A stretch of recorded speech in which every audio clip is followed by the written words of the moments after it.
Kevin Bradbury, welcome to Sports Management Podcast. Thank you very much for having me. Great to have you on the show. You are a veteran NBA agent and current head of basketball at Lyft Sports Management. So, can you tell us a little bit about what you do on a day-to-day basis?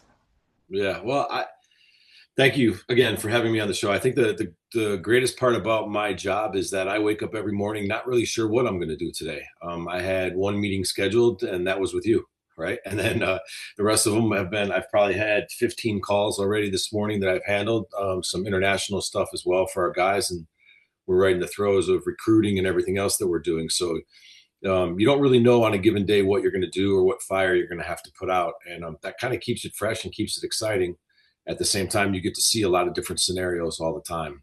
So you kind of draw on those as you get further along in the business. Like you said, being a veteran agent for a long time, I started in this business and thought I was the young guy. And then all of a sudden I wake up one day and I've done $1 billion in contracts, and you start to go, oh, okay, I've been doing this for a little bit. So I think I'm going to make it.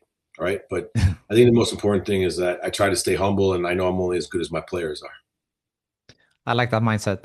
So, athlete representation is a really interesting, call it field. And you said you have done this for 2 decades now. And I mean, NIL and everything that's happening lately, and it has evolved quite a bit over the last 2 decades. So, how has that change been like for you? I think that the change is for the better. I really do believe that players, the good part about right 2 decades of experience here is that I saw the kids that were playing for a team where coaches were being paid millions of dollars and the universities were making millions of dollars, and the parents couldn't even afford a plane ticket to come see him play, or the kid couldn't go home for Christmas, you know what I mean, or go home for spring break after the season ended. So I think there had to be some type of correction of the market, if you will, and I think that everybody's continuing to work to find that medium ground. I think it was all the way to one side for a little bit, which was great for players, for agents, for schools. You know what I mean? That could had the resources, but I think that they're working to find more of a common ground that'll work for everybody. But I think it's wonderful for kids to be able to do this. Yeah, definitely. And being athlete representation, agent, you can call it different things. What I've understood by talking to agents in different sports is that you do more or less everything surrounding the athlete. It's not helping writing the contract and then that's it. It can be, high and low, whatever. So can you talk a little bit about what type of help are you giving the athletes? What are you working with them with? We said before we hit record here that like it's during the career but also post career, so it's very wide. Yeah, the experiences for me in the business of what you do on a day-to-day basis is just think of anything that you do on a day-to-day basis, right? So we try to keep the sport that the guys are playing in, basketball, the main thing, so that they can stay focused on that, so that their spouse or girlfriend or family member can stay focused on helping them prepare each day, right? You've got 82 games plus preseason, right? All of that type of stuff. So there's a lot of things that go on around it that obviously have to happen for guys, moving, travel, chefs, whatever it is that they need. We have staff that can help them, prepare for all of those types of things. And then it's just the day to day, right? It's like any job. You've got a coach that you got to get along with. You got an organization that you have to thrive in, and so we have to help with those types of things too. And so as you get further in the business, I can start to see trends, or I can see when a guy is struggling a little bit, or I'll know it's time to get on a plane, and go spend some time with them. And I spend a lot of time in the air. I spend a lot of time in market with guys, because I feel like you can't be a part of their life unless you're in it, right? So you have to make that effort to be able to be there for them, and to build the relationship where they can trust you enough to know that you've got their back whenever things aren't going the way they need it. So one day I could be, helping, our staff and all of us could be helping work, to help a guy move because he got traded. The next day I can, be doing his $100 million contract. It's just, you wear a lot of hats. Yeah, definitely.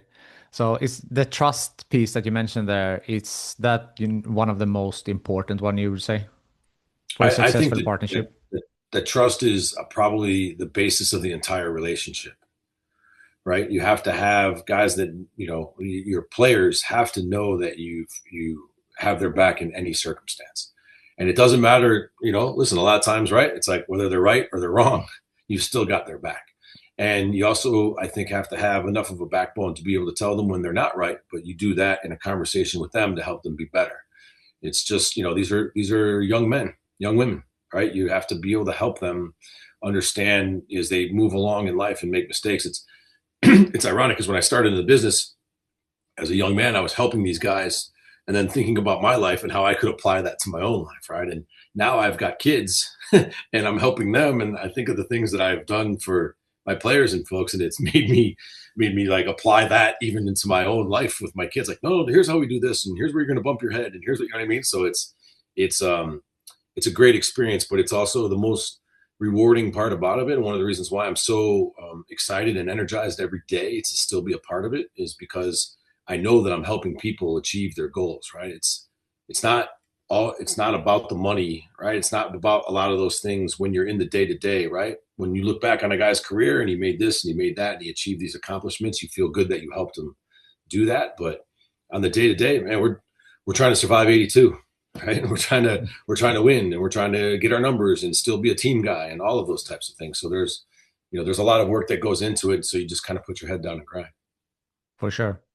So obviously one part of your job is the contract negotiations, and you mentioned before that you have negotiated, billions of dollars. What are some key elements you would say in order to make a successful contract negotiation?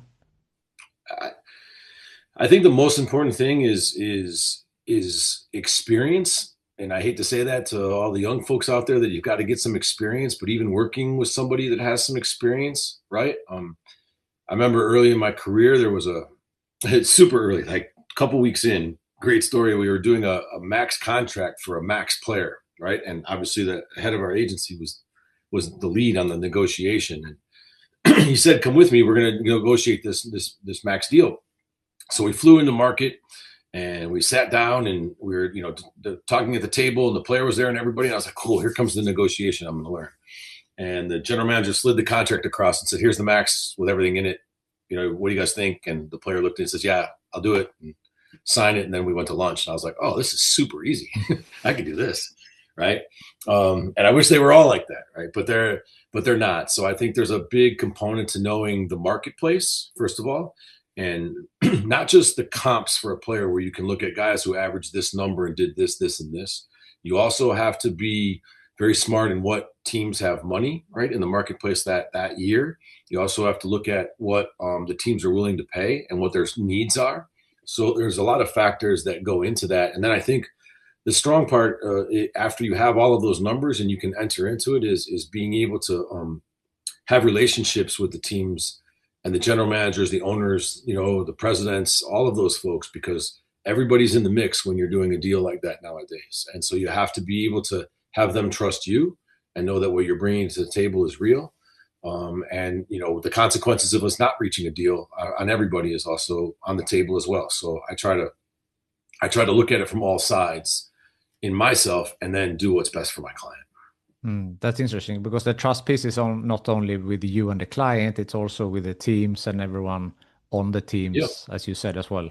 Yeah, you don't get that. You don't get that overnight, and that's why I say that it's like. But the best part for me is, as I, whenever it was that I started to hit my stride in this business, or as I continue to, right? It's the folks that are presidents and general managers now, right? Were people that were video coordinators or assistants or whatever now, and they've grown up in the business. I've grown up in the business, and then through those presidents, you make contacts with the owners, and then because they trust you enough to let you talk to the owner, right? And so Steve Ballmer comes down the hallway and says what's up to me. It's because we've done deals and he's been in the room when we've done them. So the trust factor is there to know that we're all there for the same reason.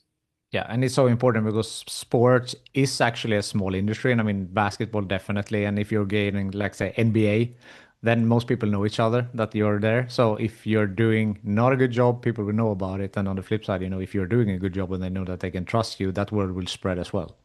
Yeah, and listen, I mean, or everyone knows, out there in negotiation, it's not always roses, right? I mean, I've had a lot of arguments with a lot of people that are people that trust me. You notice I stopped short of saying that they're all your friends, right? Because you still have a job to do at the end of the day, and so do they. So if you can respect that about each other, then you can accomplish your goal. You know what I mean? Knowing that that's what's going to happen. Yeah. What are some misconceptions that you think that maybe fans have that people are outside of the looking in that about player contracts and the negotiations? Um, it's hard because I'm inside, right? So to know what people think outside, I think a lot of agents get a bad rap sometimes because you think that we're just there to grab money or to, you know, or to only think about that aspect of it. And no one sees unless you're in it, right? The hard work, the coordinating training, coordinating, guys, helping them stay on track, helping them, make the right choices in life as well, and all the things that go into trying to help them achieve that level of greatness, which ultimately, equals wins for the team. So, you have a guy that you have to find the right situation for him to play in, and you have to be able to work with folks. And people don't see that, right? I mean, you have, listen, we had a young guy, Trey Jones, who's on the Chicago Bulls right now, right? He was finding his way in life through different teams, and we were able to ultimately get to Chicago through a lot of work through the president of the team, and being able to be a part of it and doing a new contract for him this year. But he's in an environment where he can thrive, and he's ultimately going to help that team win, and that's what they feel as well, and that's why they wanted him there. So that's something for fans in general to know, that if a player has a good agent, he's probably there for a reason, and things are going to go the right way they have the team's interest as well. Yeah. And I mean, we mentioned like there are huge numbers. You mentioned $100 million deals and so forth. How do you come to that value? How do you know that a player is worth X dollars? You mean there's so much data nowadays that you can pull from Yeah. statistics from the play, and you have their social media, how they, like their personal brand. But how do you come down to when you I want this number for a player? How do you get to Yeah. that number? That's a good question. Sometimes it's your gut, you feel, right? I mean, and not just on the number, you could do the comps, right? So we have the numbers, what's the highs, what's the low, what's your floor, what's your ceiling, all of the things that go into a negotiation that, as I prepare for the negotiation. But when you're in there, you also have to know what a player's value is to the team.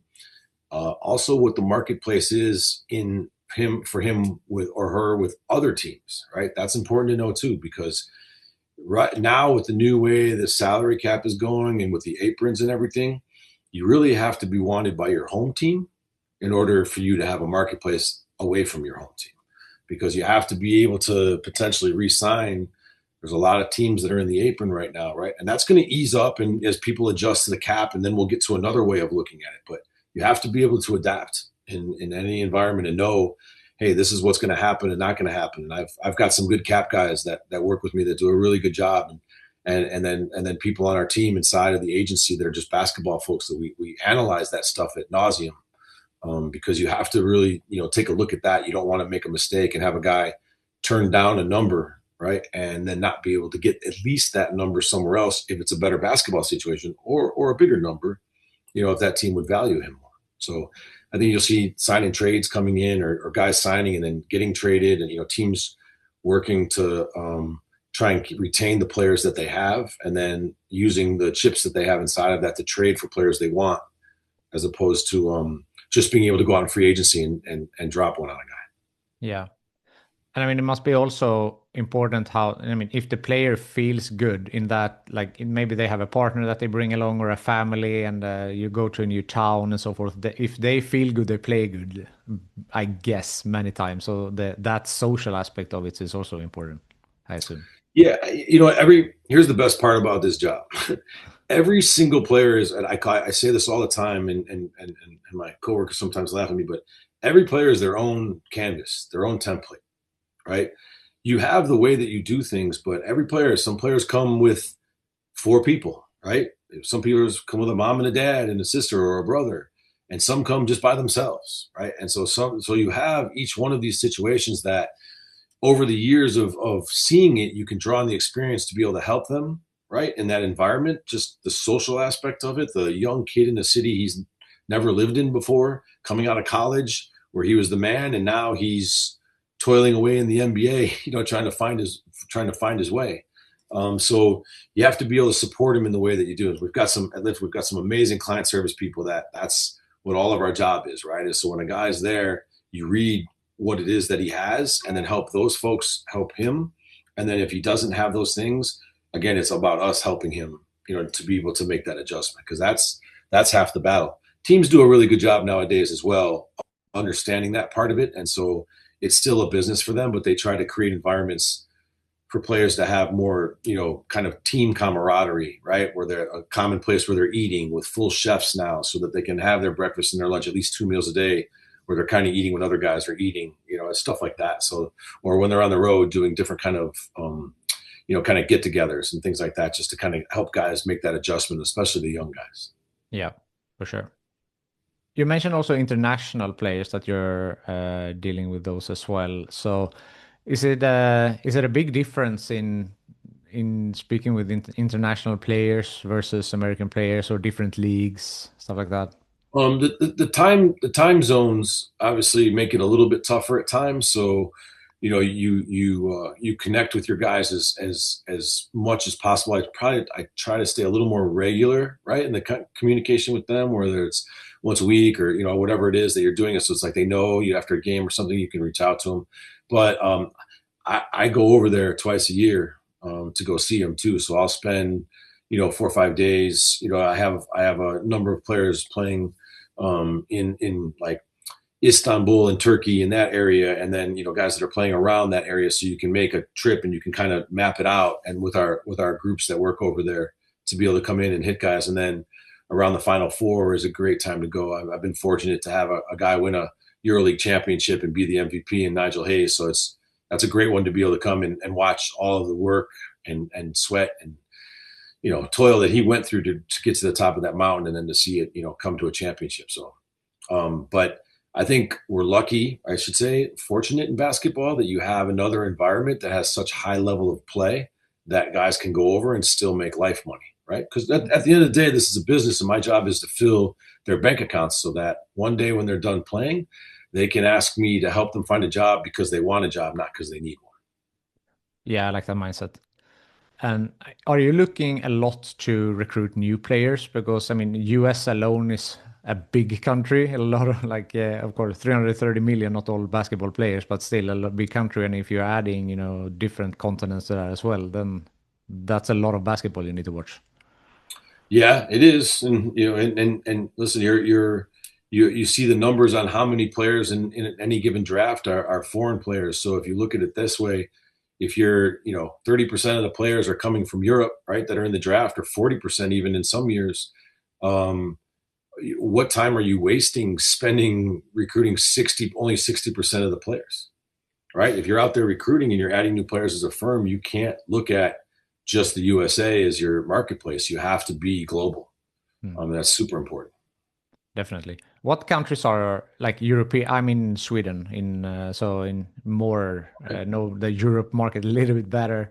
Yeah. Although I'm not too deep down in the basketball, but in my mind, like if you see like EuroLeague and stuff like that, it's some Greek teams. I mean, Greece, Serbia, Turkey are, I guess, some good nations. Are there anything else Mhm. that you pay extra attention to?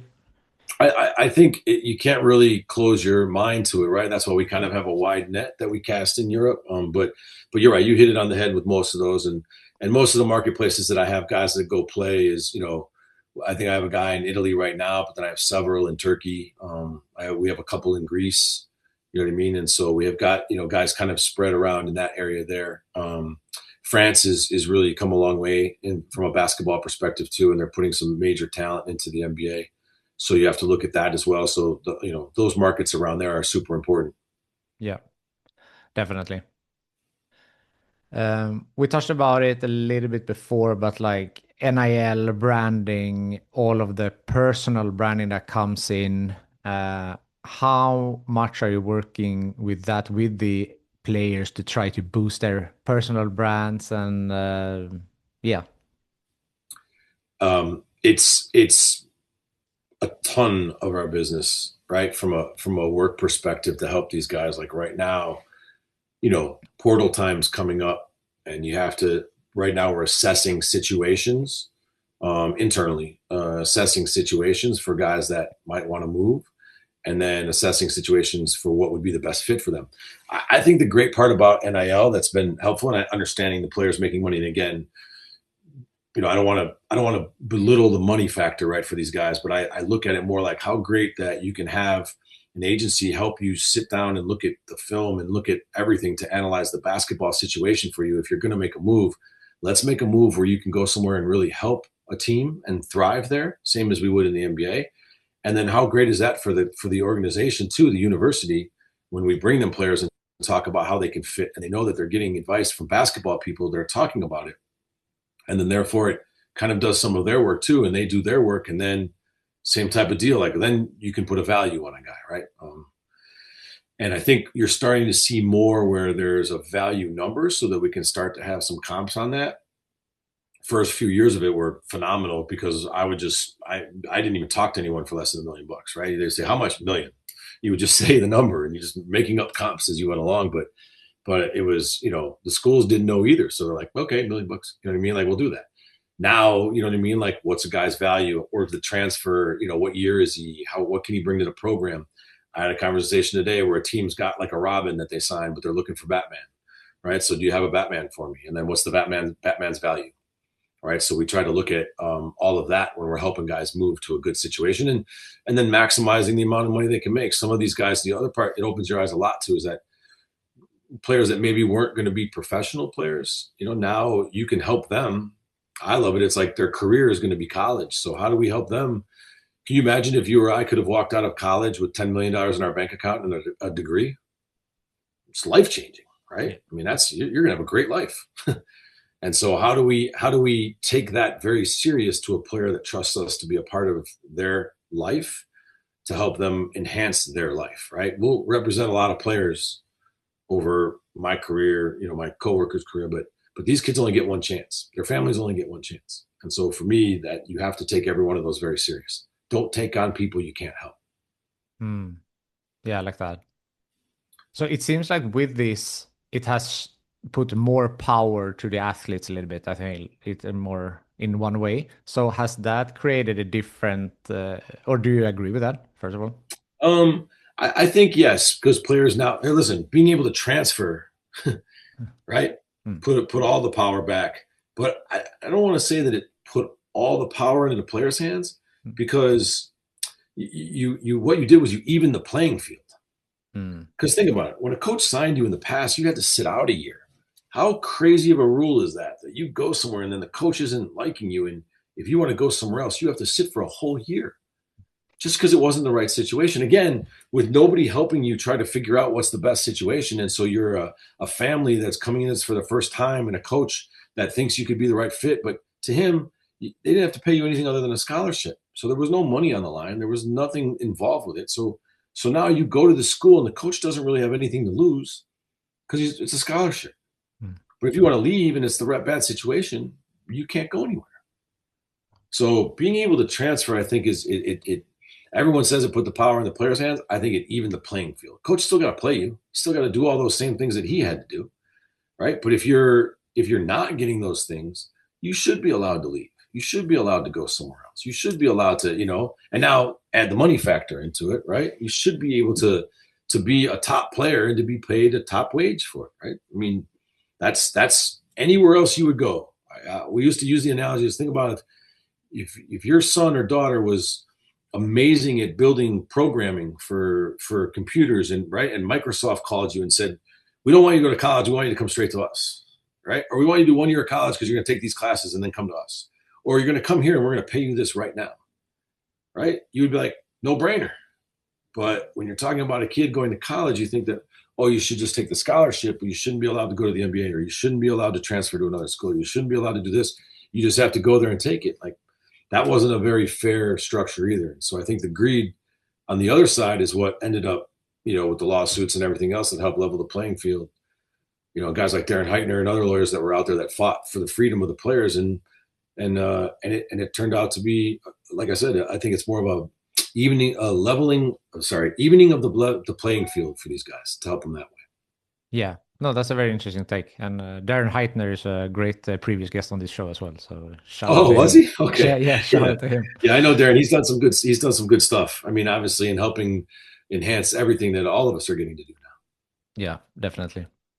So my part two of that question, if you agree that there is more, you said it was a more level playing field, but my part two of that question was basically, I mean, now if there is more empowered athletes in a sense, and there are obviously more, there are different agencies. Is it a bigger fight, for you to get a player, or do you see a bigger competition? So like, why should player X sign with you with the Lyft Sports Management and not with X Sports Management? Yeah, I think the one great part about us at Lyft, and obviously I can't give you all my trade secrets, right? But we, listen, we're a powerful mid-sized agency, and I think that what I find in that and what I like about it is that I've had opportunities to go work at the big firms, but I think that you can get lost in the shuffle. And I'm not hating on them. I'm just saying this is my opinion, right? You get lost in the shuffle, or you can get lost in the shuffle if you're not one of their top couple of players. With us, like every player is super important. And so, as I was just telling you, there's kids that sign with us that are going to only play in college, right? And we have the structure to be able to support them all the way through, right? They're not just lost in the shuffle. They're not just a number to us, right? They're a player that's going to, bring something to the table every single day for us to be able to be focused on them. And so, if you end up being an NBA player, another reason it makes us different because there's a lot of firms out there that just do NIL, right? We're also a full service agency. So if you have pro aspirations, whether it be overseas or the NBA, it's a natural to bring you right, from wherever it is you're in college and then take you to the next level and be able to give you great advice and to help you understand what your opportunities are. Yeah, for sure. And you mentioned that now you're a more senior agent now, and there are younger ones as well. But I'm curious to the field per se. So I know that you have an NBPA at the certified agent. That's how it's called? Mhm. Yep, yeah, Yeah. yeah. They make So us get certified. So does FIFA on the European side too. yeah. So and that was 2005, right? So 20 years, Yeah, 21 years ago. So, yeah. if someone listening to this and they are like, okay, Kevin sounds awesome. It sounds like a great occupation. I want to be a basketball agent. How does one get by to become one? Well, in order to stay certified, right, you have to be able to sign a player. So that's a big thing. I would tell people looking for advice is don't be afraid to do all the work, right? When you're that young trying it, right? Like if you play, great, right? But go work for a team if you can. Do an internship. Go intern at an agency. Ask the shadow, right? Like study, the collective bargaining agreement. Study, you know what I mean? What comps are. See where your fit is, right? I didn't know I was going to be an agent when I was starting to work in the business, right? But I evolved into it. So don't be afraid to do other things to get you to where you want to be. I think, what I see sometimes is, you get a law degree or you get a degree in sports management and then you just call and say, yeah, I want to be an agent. I want a job. And it's like, well, you want us to invest in you, but what are we investing in? Right. So you have to like, I think I was fortunate when I was young and, my mother was the one that installed the work ethic in me. Right. But I had a lot of internships before I even came to the point where I was doing what I was doing. And then when I was doing that, I was doing other things along with what I was doing, which ultimately led me to be an agent, right?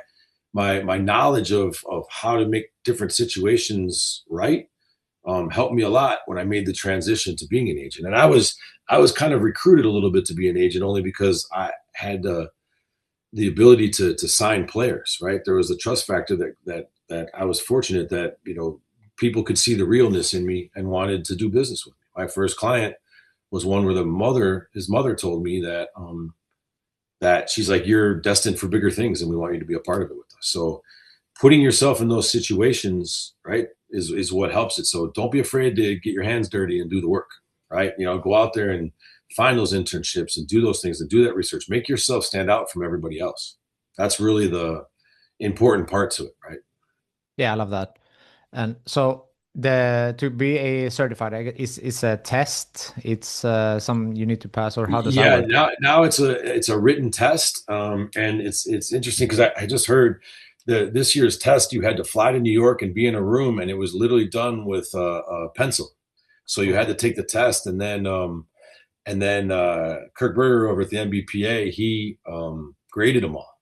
So, and I think I heard a stat that only about 30% of the people passed it this year. It might have been 30 or 35%. Don't quote me on the actual stat I heard, but the test is hard. It's open book, but it's still, there's, the CBA is that big, you know what I mean? So like you can't open book, you don't have enough time to scroll through it. So there's classes that are offered through the MBPA that you can go to take and study guides and study classes and things like that. So it's an important class for you to come in knowing the rules, right? But you have to also have some of the other things I was talking about, because you can pay the money and pass the test, but if you don't sign a player within 3 years in the NBA, you have to retake the test. So you lose your certification.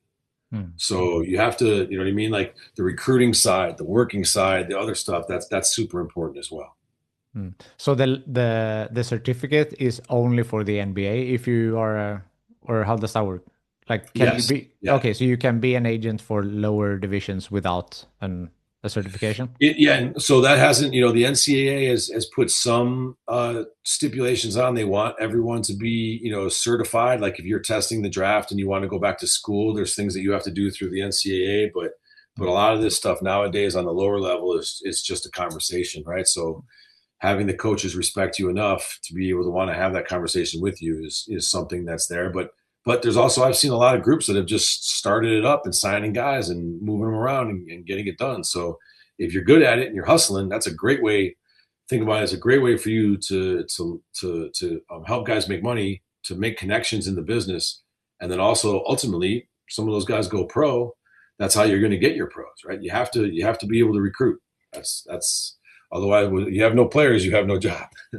Exactly. And as mentioned, you have done this now for 2 decades, and I guess there are younger agents on your team. So are you acting a little bit as a mentor to them, trying to help them out in Yeah. their career?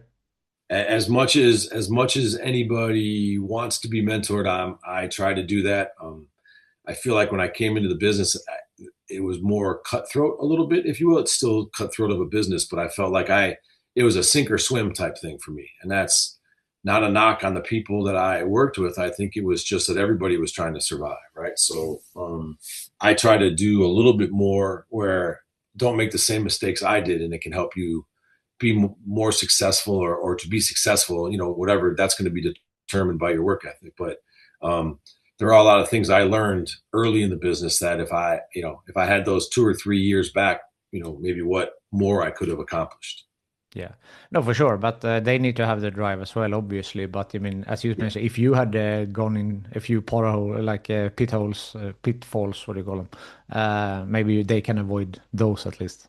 Yeah, yeah, no, no, no. Some of those types of things are definitely right. Like just by having conversation and being able to talk through it, you can help a guy understand like how does this work? How does free agency work? How does some of these things work? How do I chase a player? How do I get this? How do I sign? It just like there's a lot of I spent a lot of time on the road early in my career camping on stuff that didn't happen, and you can kind of read those situations a little bit better now. You don't want to waste anybody's time, or you don't want to waste your time. So just being able to read the situations and understand that stuff, I think I can help and I do help all of our young folks at Lyft to be able to accomplish that. That's great to hear. So let's backtrack your career a little bit. We have mentioned now 2 decades, but how did you get into the sports industry? Was it something you studied, and how has your career trajectory been? I started I was working at a PR and marketing agency, and I literally, I mean, it's great. I was like working on consumers products, and then somebody said, someone want to go to this USTA event? It was a tennis event, and I had grown up around sports. I had grown, lived my life around sports and all of the things that I loved about it. And so I said, yes, I'll go, and went and hit it off with the person who was like the director at the time of the USTA. And they had a football player there for some reason who was doing like an appearance. And I hit it off with him, and then ended up doing some brand building for him. And then through the agency, and then was working on the USTA stuff. And then we added motorsports. And at the time we had the McDonald's All-American game. So I worked on that game. And so I was doing a lot of different things inside of it. And then one day I met Jerry Rice, and ended up doing some brand building for him. And then we did some stuff through McDonald's for Sammy Sosa. And it was like all of a sudden we had a sports practice at the agency I was at. And I was then put into a role where I was running the day to day on it. And we had a lot of people working inside of the group. And then as I started to do more brand building, that's when through the McDonald's game, I was meeting, at the time, had no idea I was going to be an agent. I mean, it's a crazy story how it all came to be. But, and then I worked on a bunch of players. The National Player of the Year was always my responsibility. And then that's when, as I came to the point where one of the players' parents said, there's so much more for you in this thing, I started doing a little bit more business management and then doing marketing and brand management for just NBA guys. And one day, a couple of the players I represented, then the agent came to town and said, you need to come over and be an agent. Here's the reasons why. And I think that you'd be amazing at it. And I went home and thought things through and ended up deciding that, it seemed like a great path for me. And then I figured I would try it. I was young enough to go for it. And I never looked back. The only regret I have is that I didn't do it sooner, because I found a real passion for the day to day. And I also found the ability to help people, right? To be really I'll look back when I'm done and look at all the accomplishments I had, all the players that I helped, all the families that I helped, and I'll be able to really feel a sense of accomplishment from that, right? As opposed to, just other things that weren't fulfilling me back then. And I got that instant fulfillment from that. And it's 2 decades later, I still feel that every day. Yeah, that's great. And I mean, to have that drive as you have, obviously, still after 2 decades, it just shows that you're in the right place. Yeah. No. I wish everybody gets to wake up every day and love what they do, because that's the best way to go through life. Yeah. Is there any legacy that you hope to leave behind the day when you decide to throw in the towel? I haven't really thought about like legacy or throwing in the towel, I should say. Still, getting after it in the business. But I think some of the legacy type things that you think about is the things that I just mentioned, right? How many people that you've helped, how many players have, I have retired guys now, right? And we're helping them, right? We're helping them do different stuff. And we're helping, we've got a great group at Lyft, that a great group of people that are doing a lot of stuff for retired players like Joakim Noah and some other ones. And they do a great job of trying to help guys, put them in situations that they can be successful, and, doing different kind of podcasts or videos or all those types of stuff. So it's one of those things that when you look back when it's done, especially now that I'm at Lyft, and I feel like what we're building there is something super special, that's going to be something that's going to be around for a long time. You know what I mean? And it will be around after I'm done, and probably after some of the other guys that are there now are done, right? But we'll be able to say that we were a part of that. And they had started a couple years before I got there, but when I came in, I think I'll be able to look back and feel like I was a part of something special. That's great. We have kind of hit this already, but any advice for young people who wants to get into the sports industry? Yeah, I think find first that it's your passion. Don't just do it because you think that it's something you want to do, right? Everyone wants to be a sports agent, but do you really know what it means to be a sports agent, right? And I hope by doing this with you, I can shed a little bit of light on it, but it's a grind. It's a hard job. There's a lot of stuff you do. You don't just do contracts and then get to sign with players and hang out, and do all that type of stuff. That's not the job, right? And people that come in with thinking that is the job are the ones that don't make it, right? And it doesn't last very long. So I've seen a lot of agents come and go over the years because they weren't willing to do the work. We used to call it when I was younger, it's like, are you willing to carry the bags for anybody, right? Are you willing to do that type of work? And you might be one day in the room and do $100 million contract because you had done so much great work and all the things that you have your passion for, and you fought and you dug and I think everything came out great. And then the next day you got to help a guy, who's moving, you know what I mean? Or, whatever it is that they need, and you go right back into it, and you can't think about what the job is. You just have to know that you got to do the job every day. Yeah. So if you're interested in being an agent, think those things through first, right? Are you willing to commit that type of life to be a part of the life? And if you are, then go do an internship, go do, some other things. If you're that young in the business, right? Like go do those things to make sure you want it. Don't just take a class at school, right? And think you want to do it. I started in college and I thought I was going to be an accountant my freshman year, right? And that summer I went and did an internship at an accounting firm. And no offense to accountants, because I've got a great one and I work with many great ones. I wasn't going to be a great one, right? Sitting at a desk all day long was not for Kevin Bradbury, right? So I learned quickly that that wasn't what I was supposed to do, and then continued to move along in my life till I found my calling. So make sure that you're trying those things out to make sure it's something you want to do, because it sounds great on paper, but it's a lot of work and a lot of commitment, and you give up a lot to achieve success. Love it. And what you said there with the internship, that I feel like sometimes young people are like, but what if I spend a couple of months here and then I don't like it? Like, yeah, then you know. Then you don't have Yeah, to take a job. Like it's valuable still. Either you know that you like it or that you don't like it. So you have learned something either way. it's crazy that like that you can go through it and not have experienced it and then say this is what I want to do with my life. And I get it. You know what I mean? I was young too. You know what I mean? A lot of times I did the internships out of, you know, oh, I'm going to work in this and maybe it'll give me a leg up to get a job. Really is what I thought of it. But like even the accounting thing, I thought, oh, it's a great place. It was in the town I was growing up in or whatever. And I came home and I'm like, I had a couple of older friends that were already working there. And I thought, yeah, this is the path. And then I was there like a week and I was like, wait a minute. We just sit here and do this all day? Yeah, that's not for me. Mm. Right. But then I did other internships in all different types of areas as I moved along, and you know what I mean, to see if I wanted to do things, and had to find the things that motivated me on a daily basis. Because if you're not motivated, you're not going to be successful. Yeah. You'll just toil through it. What? Or in our case, even in the bad part is being an agent, you can't just get a job as an agent and not have a passion for it and then just think you're just going to survive for 20 years. You're not. You'll be out. You won't sign players. You won't get it. I mean, you have to produce. It's like a sales job, right? You have to produce in order to stay relevant. Definitely.